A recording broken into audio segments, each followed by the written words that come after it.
ప్రతిపక్షాలు కావాలని రైతులను ఉసుగొలుపుతున్నాయని, వారిని పక్కదారి పట్టించే ప్రయత్నం చేస్తున్నాయని DCP director, Congress party senior నాయకులు బాలూరి గోవర్ధన్ రెడ్డి తెలిపారు.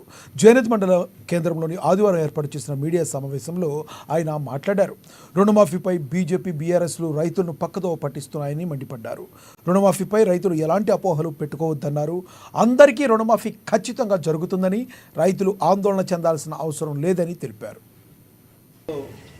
2023 వరకు ఏదైతే రుణాలు ఉన్నాయో, అగ్రికల్చర్కు సంబంధించినటువంటి ఎస్హెచ్ఓ రుణాలు ఏవైతే ఉన్నాయో, షార్ట్ టర్మ్ లోన్స్, ఆ లోన్లన్నింటినీ కూడా 2 లక్షల వరకు వడ్డీతో సహా మాఫీ ఇస్తా అని చెప్పి ప్రభుత్వం మరి ఆనాడు మేనిఫెస్టోలో పెట్టడం జరిగింది. అదేవిధంగా ప్రభుత్వం వచ్చిన తర్వాత రేవంత్ రెడ్డి గారు ఆగస్టు 17 నాటికి 2 లక్షల రూపాయలు రుణమాఫీ చేస్తా అని చెప్పి చెప్పడం, మరి ఆ దిశలోనే 2 లక్షల లోపు ఉన్నటువంటి రుణాలందరికీ కూడా మరి అర్హులైనటువంటి వాళ్ళందరికీ కూడా రుణమాఫీ చేయడం అనేది జరిగింది.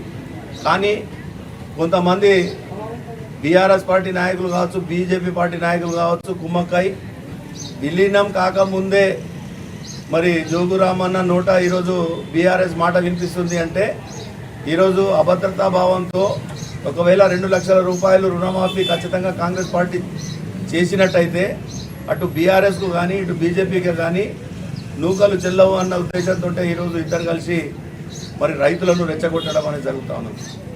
ఏ పని ఈరోజు వారు చెప్తా ఉన్నారు, రుణమాఫీ వేరు, రైతు భరోసా వేరు. రైతు భరోసా అనేది పబ్లిక్ ఒపీనియన్ ప్రకారం 10 ఎకరాల భూమి ఉన్నటువంటి రైతులకు మాత్రమే ఈ రైతు భరోసా ఇవ్వాలి అని చెప్పి రైతులే అందరూ కోరుకున్నారు కనుక ఇంకా ఆ దిశలో ప్రభుత్వం పనిచేస్తూ ఉన్నది. కానీ 2 లక్షల రూపాయల రుణమాఫీ అనేది ఇర్రెస్పెక్టివ్ ఆఫ్ రుణం, ఈరోజు షార్ట్ టర్మ్ లోన్ తీసుకున్నటువంటి, వ్యవసాయానికి 2 లక్షల రూపాయల లోన్ తీసుకున్నటువంటి ప్రతి వ్యక్తికి ఈరోజు 2 లక్షల రూపాయల రుణమాఫీ జరుగుతుంది అని చెప్పి ఖచ్చితంగా ఈరోజు మరి తుమ్మల నాగేశ్వరరావు గారు చెప్పడం జరిగింది. ఒకవేళ ఒక కుటుంబంలో 1,50,000 భర్త పేరు మీద, 1 లక్ష రూపాయలు భార్య పేరు మీద ఉంటే ఆ కుటుంబానికి 2 లక్షలు మాఫ్ జరుగుతుంది. అంటే ఒక 50,000 భార్యకు, భర్తకు 1,50,000 మాఫ్ అయ్యే అవకాశాలు ఉంటాయి. దీన్ని రెచ్చగొడుతూ రుణమాఫీ కావడం లేదు అని చెప్పి చెప్పడం ఇది విడ్డూరంగా ఉంది. ఎక్కువ భూమి ఉన్న వాళ్ళకి రాదు, ఇవన్నీ తప్పుడు ప్రచారాలు చేస్తూ ఉన్నారు. దయచేసి ఒక నెల సమయం ఇస్తే జిల్లా కలెక్టర్ గారు